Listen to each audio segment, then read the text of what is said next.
Hay personas que parecen haber nacido con un tipo extraño de discreción tatuada en la piel, como si hubieran aprendido demasiado temprano que hablar de sí mismas es un riesgo y que mostrar el corazón es una forma de exposición que nunca vale la pena. Cuando las observas, notas un detalle inquietante. Escuchan con un interés genuino, componen frases cuidadosas, sostienen el peso emocional de otros, pero mantienen una distancia imperceptible, una frontera suave que nadie sabe cuándo se levantó. Y lo más perturbador es que, según la neurociencia conductual de la Universidad de Chicago, este tipo de retraimiento no es casual. El cerebro humano está cableado para reducir la autoexposición cuando detecta una historia interna que aún no está lista para ser tocada. Es un mecanismo ancestral, un reflejo profundamente inscrito en la amígdala, que entiende la vulnerabilidad como si fuera un animal acechando en la oscuridad de una cueva. La psicología moderna lo describe como un patrón adaptativo, personas que desarrollan una especie de economía emocional, donde cada palabra sobre sí mismas parece costar demasiado. La ciencia observa esto como un fenómeno defensivo, un modo de supervivencia psíquica. Y, sin embargo, cuando tú convives con alguien así, la sensación es tan distinta porque no se trata solo de silencio. Hay un clima, una atmósfera espesa, una sombra que camina junto a ellos. Es como si un archivo secreto estuviera guardado detrás de sus costillas, un archivo que nadie puede abrir sin activar alarmas invisibles. Los primeros signos son sutiles, casi elegantes, desvíos suaves en la conversación, un cambio minúsculo en la mirada cuando el tema se acerca demasiado al yo. Detalles que pasan desapercibidos si no prestas atención, pero que con el tiempo se vuelven un patrón inquietante. La psicología narrativa de la Universidad de Essex los llama marcadores de preservación del yo. Pequeños movimientos que indican que esa persona no quiere ser protagonista de su propia historia. Desde fuera puede parecer humildad, timidez, reserva, pero no te confundas. A veces es miedo, a veces es lealtad a una herida que aún no cicatriza. A veces es simplemente una promesa interna. No vuelvo a abrir esa puerta. Pero el silencio también tiene etapas. La primera es casi imperceptible. La persona solo comparte lo necesario, lo justo, lo socialmente aceptable. Una frase aquí, una anécdota mínima allá. Después viene la segunda etapa, más densa, donde empiezan a evitar preguntas directas, cambian de tema con maestría, usan el humor como cortina de humo o devuelven la conversación hacia ti con una facilidad sospechosamente perfecta. La tercera etapa, esa es la devastadora. Es cuando ya no hablan de sí mismos porque han dejado de sentirse reales dentro de su propia vida, como si se borraran en cámara lenta, como si existieran solo en el eco de los demás. Ese es el silencio que ya no protege, ese es el silencio que devora. Y este patrón no surge aislado, se expande como una red silenciosa entre familias enteras. Hay hogares donde cada miembro aprende desde niño que sentir es peligroso y que hablar es una provocación. Son linajes donde la emoción se transmite, pero no se nombra, donde el amor existe, pero jamás se admite, donde la vulnerabilidad es vista como fraqueza hereditaria.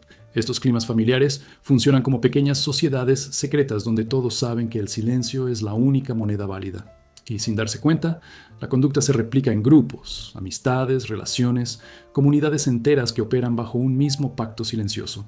No mostrar demasiado, no revelar demasiado, no abrir demasiado. Pero incluso dentro de este laberinto existe algo parecido a un protocolo de supervivencia. No uno formal, claro, sino ese instinto casi táctico que surge cuando una persona así se siente acorralada por preguntas, emociones o expectativas. Es la retirada estratégica. Un paso para atrás, un movimiento lento hacia la sombra, una especie de desaparición emocional que les permite respirar sin ser tocados. La neurociencia llama a esto desconexión protectora, un proceso donde la conciencia se convierte en un escudo invisible que bloquea estímulos invasivos. Es como si la mente dijera, retrocede, preserva, aguarda. Y ellos obedecen, siempre obedecen. Sin embargo, lo verdaderamente perturbador llega en el clímax filosófico de este fenómeno, cuando entiendes que estas personas no evitan hablar de sí mismas porque no quieren, sino porque temen que, si lo hacen, algo dentro de ellas se rompa para siempre. Y ahí surge la pregunta que nadie quiere formular, pero que queda resonando en la mente como un eco inevitable. ¿Qué historia, qué verdad, qué herida tan antigua están intentando proteger al precio de su propia voz? Este o misterio que nos acompaña en cuanto avanzamos. Hay personas que aprendieron a convertirse en habitaciones sin ventanas, en corredores silenciosos donde todo lo que sienten queda encerrado, cuidadosamente doblado y guardado en estantes que nadie verá jamás. Lo hacen con una naturalidad inquietante, casi hermosa, como si su silencio fuese una obra arquitectónica creada con una precisión tan fina que resulta difícil imaginar que nació del dolor. Y sin embargo, según los estudios de neuropsicología de la Universidad de Boston, esta capacidad para apagar partes de la propia identidad es un mecanismo cerebral que se activa cuando la memoria emocional detecta patrones antiguos de amenaza. Es la arquitectura del resguardo, estructuras internas diseñadas para que nada los toque demasiado, para que nada los rompa otra vez. La psicología clínica describe este fenómeno como autoatemperamiento emocional, un sistema interno donde la persona regula su presencia en el mundo como si jugara con un interruptor. Se iluminan lo justo para no desaparecer del todo, pero se atenúan cuando la conversación roza algo que podría herirlos. Y lo más inquietante es que logran hacerlo sin que el entorno lo note. Hablan lo suficiente para parecer presentes, sonríen con una corrección impecable, escuchan como si fueran terapeutas por instinto, pero nunca te dejan ver el centro de su vida. Ese centro está blindado, reforzado, invisibilizado con una sutileza que solo quienes han sobrevivido a dolores silenciosos pueden desarrollar. Los primeros signos de esa arquitectura defensiva aparecen de manera sigilosa. No hablan de su infancia, no describen sus sueños, no detallan sus miedos. Saltan pequeñas grietas en la conversación, un gesto rápido, una respiración contenida, un desvío repentino hacia temas seguros. La psicología social los llama microevasiones estructurales. Pequeños movimientos casi imperceptibles que revelan que la persona se está replegando sobre sí misma. No es timidez, no es discreción, es una retirada emocional programada. Y mientras la mayoría de la gente habla para existir, ellos existen callando. Mientras otros usan palabras para acercarse, ellos las usan para dibujar perímetros. Pero esta arquitectura no se construye de golpe. Tiene fases, como un edificio que se levanta a partir de heridas. La primera fase es de observación. La persona analiza cada entorno, cada gesto, cada posible consecuencia, antes de decidir cuánta presencia emocional puede permitirse. En la segunda fase, empiezan a modularse, a suavizar opiniones, a no contradecir, a dejar que otros ocupen el espacio narrativo para proteger su identidad interna. En la tercera fase, la más devastadora, ya no se están escondiendo del mundo, se están escondiendo de sí mismos. Comienzan a dudar de sus propias emociones, a cuestionar si lo que sienten vale ser nombrado, a minimizar sus propias historias hasta convencerse de que no importan. Ese es el punto en que el silencio deja de ser elección y se convierte en cárcel. Lo más inquietante de esta arquitectura es que no se limita a individuos. Se contagia, se replica, se hereda. Hay familias enteras donde nadie habla de lo que siente, donde el clima emocional es un pacto no firmado que ordena mantén tu mundo interior cerrado. En estos sistemas, cada generación aprende a reforzar sus muros internos hasta que la identidad emocional se convierte en un linaje de secretos. Es lo que la psicología transgeneracional llama patrón de apagamiento colectivo, un fenómeno en el que no solo una persona, sino un núcleo completo, opera bajo la idea de que mostrarse es peligroso. Y cuando esta lógica se instala, se expande como una sombra hacia grupos, amistades e incluso comunidades en las que todos fingen que la intimidad es opcional, cuando en realidad ningún vínculo auténtico sobrevive sin ella. Frente a esto, las personas que viven apagándose han desarrollado un protocolo de protección casi militar. Cuando perciben riesgo emocional, activan una retirada estratégica, reducen su presencia, bajan la mirada, cambian el tema, se escurren entre grietas sociales hasta volverse casi invisibles. La neurociencia llama a este acto disociación funcional leve. No es huida total, pero sí un repliegue consciente que usa la conciencia como escudo. Como si cada vez que alguien se acerca demasiado, la mente levantara un muro temporal para garantizar su integridad interna. Y aunque desde fuera parezca calma, por dentro es una maniobra completa de supervivencia emocional. El clímax filosófico de esta arquitectura mental surge cuando entiendes que estas personas no están huyendo del mundo. Están huyendo de la versión de sí mismas que temen que el mundo active. Porque hay memorias que no quieren despertar, emociones que no quieren ver renacer, historias que prefieren mantener dormidas bajo capas de silencio. Y entonces queda una pregunta flotando, como un eco lento que se adhiere a la mente y la obliga a mirar hacia adentro. ¿Qué tan alta debe ser una muralla interna para que alguien sienta que sin ella su alma entera podría derrumbarse? La respuesta, si existe, todavía nos está observando desde adentro del silencio. Hay verdades que no se dicen con palabras, sino con comportamientos microscópicos, casi invisibles para quien vive con prisa, pero obvios para quien sabe mirar con calma. Las personas que evitan hablar de sí mismas no se delatan con grandes silencios, sino con pequeños gestos que funcionan como códigos secretos. Un parpadeo demasiado lento cuando les preguntan sobre su infancia, una sonrisa tenue que aparece justo antes de desviar el tema, una respuesta técnica cuando la conversación exige emoción. Son movimientos diminutos, pero cargados de significado. Y según estudios recientes de la Universidad de Stanford, el cerebro humano desarrolla estos marcadores conductuales de protección cuando intenta evitar que memorias vulnerables pasen al lenguaje. El sistema límbico censura antes de que la conciencia siquiera lo perciba. Es fascinante y al mismo tiempo inquietante observar cómo estas personas parecen navegar conversaciones como si fueran campos minados. Cada pregunta personal activa un cálculo interno. Cada intento de profundizar provoca un repliegue suave pero preciso. La psicología del comportamiento interpersonal lo define como autoedición preventiva, la mente editando la narrativa antes de que ésta llegue al mundo exterior. Y lo más perturbador es que lo hacen con una elegancia casi estética, como si hubieran practicado durante años cómo volverse humo sin parecer que están huyendo. Hablan, sí, pero nunca se muestran. Responden, pero no se revelan. Acompañan, pero no se exponen. Su presencia es cálida, pero su interior está blindado. Los signos de alerta comienzan de forma delicada. Se nota cuando alguien evita usar la primera persona al relatar experiencias emocionales. Dicen uno siente. La gente suele pensar, a veces pasa, pero rara vez dicen yo. También está la famosa autodisolución conversacional. Cambian el enfoque hacia el otro de manera tan amable que nadie se ofende. Preguntan, escuchan, analizan y desaparecen detrás de la conversación como una sombra bien entrenada. Pero cuando se los observa con atención, hay una secuencia casi ritual. Primero una risa breve, luego una mirada al suelo, después un cambio de tema que parece natural, pero no lo es.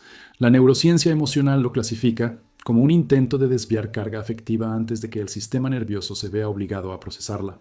Y, como todo fenómeno de la psique, este también tiene fases que van de lo sutil a lo devastador. La primera fase es casi encantadora. La persona parece reservada, un poco misteriosa, alguien que habla con medida y escucha con devoción. En la segunda fase empieza a volverse más evidente. Ya no comparte nada que revele su mundo interior. Su discurso se vuelve funcional, práctico, como si vivieran desde fuera de sí mismos. La tercera fase es silenciosa y peligrosa. En este punto, la persona no evita hablar de sí misma solo con los demás, sino también en su propio diálogo interno. Se autocensuran incluso cuando piensan. No se permiten nombrar lo que sienten, lo que desean, lo que temen, y cuando una persona pierde la capacidad de ser honesta consigo misma, su identidad empieza a desvanecerse como tinta bajo el agua. Este patrón no es individual, se extiende como una telaraña social. Hay grupos enteros donde mostrar vulnerabilidad es casi un delito cultural. En ciertos entornos laborales, amistades e incluso relaciones afectivas, se instala una norma silenciosa. No abras demasiado tu mundo. Familias completas funcionan bajo ese mandato invisible. Generaciones que aprendieron a comportarse como espejos, reflejando a los otros sin dejar ver su propio rostro. La psicología sistémica llama a esto dinámica de anonimato emocional, cuando un colectivo entero adopta la idea de que sentir es un asunto privado y revelarlo es una falla de carácter. Y entonces, la invisibilidad emocional deja de ser un acto personal y se transforma en una arquitectura compartida. Frente a este ambiente, las personas que nunca hablan de sí mismas activan un protocolo de supervivencia sumamente refinado. No luchan, no discuten, no confrontan, simplemente retroceden. Desaparecen emocionalmente por unos segundos, se refugian en la neutralidad, se vuelven imposibles de leer. Es como si la conciencia misma se replegara detrás de un escudo invisible. La neurociencia denomina este acto modulación de exposición afectiva. Una maniobra interna donde el sistema cognitivo reduce la intensidad emocional para prevenir cualquier sensación de amenaza. No es frialdad, sino autoprotección. No es distancia, sino un refugio temporal que construyeron para no quebrarse. Y al final, cuando todo este mapa de microsignos se revela, surge el eco filosófico inevitable. Si alguien ha aprendido a ser invisible en su propia narrativa, ¿quién sostiene su historia cuando el silencio se vuelve demasiado pesado? ¿Qué queda de una persona que ha borrado voluntariamente cada huella de sí misma? Tal vez el verdadero misterio no es por qué evitan hablar, sino que temen que ocurra si, por un instante, se atreven a existir por completo ante los ojos de otro. Ese eco es el que nos sigue acompañando mientras avanzamos hacia lo que viene. Hay un momento, casi imperceptible, en el que el silencio ya no sirve para proteger, sino para desgastar. Un límite que las personas que nunca hablan de sí mismas cruzan sin darse cuenta, como si hubieran vivido tantos años conteniendo su mundo interior, que el propio acto de callar empezara a erosionarlos por dentro. La neurociencia afectiva de la Universidad de Toronto ha demostrado que reprimir emociones de manera crónica activa un sobreesfuerzo del córtex prefrontal, mientras el sistema límbico queda atrapado en ciclos de tensión continua. Es como si la mente trabajara horas extras para mantener cerradas puertas que jamás fueron hechas para estar selladas. Y esa presión silenciosa tiene un precio, un desgaste lento que se cuela en la forma de respirar, de dormir, de existir. Al comienzo, el deterioro es casi elegante. Son pequeños cansancios emocionales que se disfrazan de productividad, de calma, de independencia. La persona parece autosuficiente, parece tranquila, parece incluso admirable en su capacidad de no complicarse la vida con preocupaciones íntimas. Pero la psicología clínica advierte que esta apariencia de estabilidad es una ilusión que se construye para no alarmar al entorno. Detrás de ella hay un cansancio acumulado, una especie de agotamiento silencioso que nace de sostener el peso emocional sin compartirlo con nadie. Es un desgaste que no hace ruido, pero se siente, y una vez que comienza, no se detiene. Los signos de alerta se vuelven más oscuros con el tiempo. La persona empieza a perder espontaneidad, a volverse más rígida, más calculada. Cada vez se les hace más difícil responder a preguntas simples como ¿cómo estás? Porque la respuesta auténtica está enterrada bajo capas de contención emocional. La psicología del trauma ligero llama a esto desconexión progresiva, cuando la mente se aleja de la experiencia propia para no tener que procesarla. No es que no sientan, es que sienten demasiado y no saben qué hacer con ello. Y así, en la etapa avanzada, comienza el verdadero colapso interno. La identidad empieza a fragmentarse. No pueden sostener conversaciones profundas. No logran identificar sus deseos, no distinguen sus emociones y llegan a pensar que están vacíos, cuando en realidad están saturados. Este deterioro no queda encerrado en una sola persona. Se expande hacia el entorno como una onda silenciosa. Familias completas sienten el impacto de convivir con alguien que se apaga emocionalmente, porque el afecto empieza a funcionar como un rompecabezas incompleto. Hay cariño, pero no hay expresión. Hay convivencia, pero no hay conexión. La psicología sistémica lo clasifica como erosión vincular, cuando el silencio emocional de uno va debilitando los lazos de todos. En grupos de amigos ocurre lo mismo. La persona ausente de sí misma se vuelve un punto muerto en la conversación. Alguien presente físicamente pero distante en espíritu. Y en parejas, ahí el impacto es devastador. Porque amar a alguien que no se revela es como sostener un abrazo que nunca se completa. Las etapas del colapso emocional siguen un orden casi mecánico. Primero viene la saturación psicológica, pensamientos que se acumulan sin procesarse. Luego aparece la disminución de sensibilidad afectiva, una especie de anestesia emocional que no calma, sino que vacía. Después surge la dispersión interna, dificultad para mantener foco, para sentir vínculos, para tomar decisiones. Finalmente llega el derrumbe, un estado en el que la persona, sin haber dicho jamás lo que le duele, empieza a actuar como si hubiera perdido partes de sí misma. No gritan, no lloran, no estallan, se desmoronan en silencio, como muros viejos que se agrietan desde dentro. Ante este escenario, las personas que nunca hablan de sí mismas activan un protocolo de supervivencia extraño y desesperado. Se repliegan aún más, no buscan ayuda, no buscan comprensión, no buscan desahogo. Se esconden detrás de rutinas, de amabilidad, de trabajo, de conversaciones superficiales. Es lo que la neuropsicología denomina hiperfunción evasiva. Aumentar la actividad externa para evitar que el mundo interno colapse de manera visible. Pero todo escudo tiene sus límites, y cuando la conciencia ya no puede sostener la fachada, surge la retirada estratégica, un alejamiento emocional, una renuncia temporal al contacto profundo, una especie de pausa interna para no quebrarse del todo. Lo más perturbador de esta fase es el clímax filosófico que deja flotando en el aire.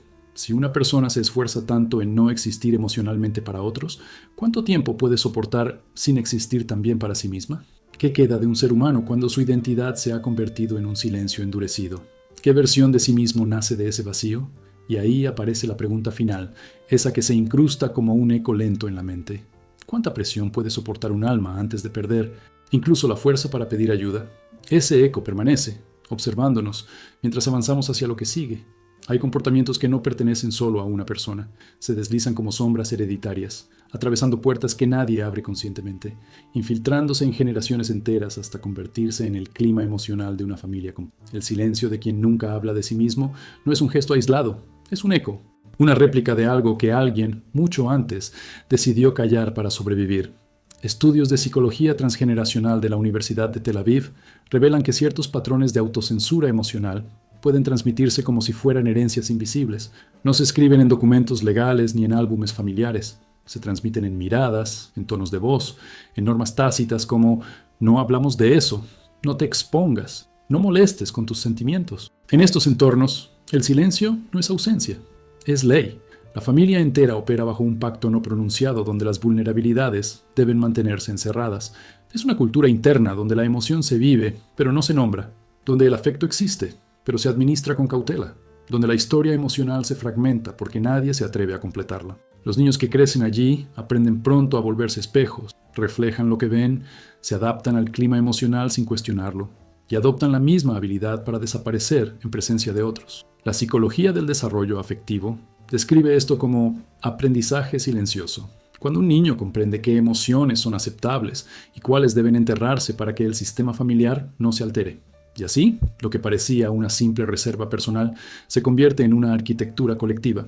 Grupos enteros empiezan a vincularse desde la superficie, sin raíces profundas, con amistades marcadas por la diplomacia emocional, con conversaciones que evitan la intimidad como si fuera un terreno peligroso, con relaciones donde uno nunca sabe realmente quién es el otro. Es una expansión del silencio que se mueve como una niebla, no se ve, pero cambia la temperatura de todo lo que toca. Y lo más inquietante es que estas dinámicas pueden extenderse también a entornos laborales, comunidades, círculos sociales donde la vulnerabilidad se interpreta como debilidad, donde abrir el corazón equivale a perder estatus o a quedar expuesto en un entorno competitivo. Lo que comienza como una conducta individual se transforma entonces en un campo emocional, un ambiente que moldea a sus integrantes sin que estos lo noten, y como todo campo, tiene fases. La primera fase es la normalización. Todos actúan como si fuera natural no hablar de sí mismos. La segunda fase es la adopción. Cada individuo ajusta su comportamiento para encajar en la norma colectiva, evitando preguntas profundas, evitando mirar demasiado de cerca su propio interior. La tercera fase, la devastadora, es la cristalización. El grupo ya no es capaz de sostener conversaciones reales, no hay intimidad. No hay confesiones, no hay raíces, solo hay máscaras que se sostienen unas a otras, formando una estructura perfecta y hueca. Este contagio emocional tiene consecuencias profundas. Relaciones afectivas se vuelven superficiales porque nadie sabe cómo sostener el peso de un alma expuesta. Amistades se convierten en acuerdos tácitos para nunca incomodarse con verdades difíciles. Familias se transforman en espectros unidos por una historia que nadie se atreve a contar. Y entonces, el silencio deja de ser un acto consciente y se convierte en un hábito cultural, un mandato invisible que todos obedecen, incluso sin entender su origen. Es un fenómeno que los psicólogos grupales llaman posesión colectiva, cuando la emoción reprimida de una generación se transforma en la atmósfera emocional de todas las siguientes. Frente a este escenario, quienes forman parte de estos grupos desarrollan un protocolo de supervivencia que no se parece a nada que hayan aprendido conscientemente. Saben cómo desaparecer dentro de una multitud, cómo escuchar sin mostrarse, cómo asentir sin revelar nada. Usan el silencio como un escudo, como una coraza invisible que les permite moverse sin riesgo de exposición. La neurociencia lo describe como hipervigilancia afectiva, un estado mental donde la persona monitorea constantemente el entorno para detectar cualquier señal de que necesita retraerse. Y aunque parezca una estrategia sofisticada, es en realidad un último recurso para proteger una herida que nunca tuvo espacio para sanar. El clímax filosófico surge cuando uno comprende que este silencio colectivo no se sostiene por falta de historias, sino por exceso de ellas. Historias que nunca se contaron, dolores que nunca se nombraron, verdades que nunca encontraron voz. Y entonces emerge la pregunta que resuena como un eco antiguo, un eco que se desliza por generaciones. Si todos callan para protegerse, ¿quién rompe finalmente la cadena del silencio? ¿Y qué versión de la familia, del grupo, del ser humano emerge cuando alguien se atreve a hablar? Ese eco es el que sigue latiendo, guiándonos hacia el último punto. Hay un instante, casi místico, en el que las personas que nunca hablan de sí mismas se dan cuenta de que el silencio ya no es solo una armadura. Es un territorio, un paisaje interno donde aprendieron a sobrevivir, a esconderse, a gestionar sus emociones como si fueran piezas frágiles de un museo personal que nadie puede tocar. Pero incluso en ese territorio, incluso dentro de la arquitectura emocional más refinada, existe un protocolo de protección. Un conjunto de maniobras invisibles que se activan cuando la mente percibe peligro emocional, cuando alguien hace una pregunta que toca la raíz del alma, o cuando una conversación amenaza con atravesar barreras que llevan años intactas. La neurociencia lo llama respuesta anticipatoria de preservación del yo. Un mecanismo donde la conciencia se adelanta al daño. Lo primero que aparece es la vigilancia interna, una especie de radar emocional que analiza cada palabra, cada tono, cada silencio del otro. Esta observación constante no es paranoia, es supervivencia aprendida. La psicología de la Universidad de Yale explica que quienes crecieron en ambientes donde expresar emociones era riesgoso, desarrollan un tipo de hipersensibilidad al clima emocional del entorno. Escanean la conversación en busca de posibles amenazas, no porque quieran esconderse, sino porque aprendieron que mostrarse demasiado puede tener consecuencias. Y esta vigilancia se convierte en el primer paso de un protocolo más amplio y más complejo. Luego llega la retirada estratégica. No es huida, no es rechazo, no es incapacidad. Es un acto elegante, silencioso, casi artístico. La persona parece seguir presente, parece atendida, parece incluso cómoda, pero por dentro ya ha retrocedido unos metros. Han apagado un poco de su luz emocional para evitar que el otro llegue demasiado cerca. Cambian el tema con suavidad. Ofrecen una respuesta superficial. Toman aire como si reflexionaran un instante. Y así, sin que nadie lo note, han protegido la parte más vulnerable de sí mismos. La psicología interpersonal denomina este fenómeno regulación de exposición afectiva, la habilidad de controlar cuánto de uno se muestra según el nivel de seguridad del entorno. Pero el protocolo no termina allí. Después de la retirada, aparece la capa más profunda, la conciencia como escudo, una especie de claridad silenciosa que les recuerda quiénes son y qué deben proteger. No se trata de represión, sino de una lucidez dolorosa. Saben exactamente qué heridas llevan, qué memorias no quieren revivir, qué emociones los desestabilizan, y usan esa conciencia para sostener sus límites.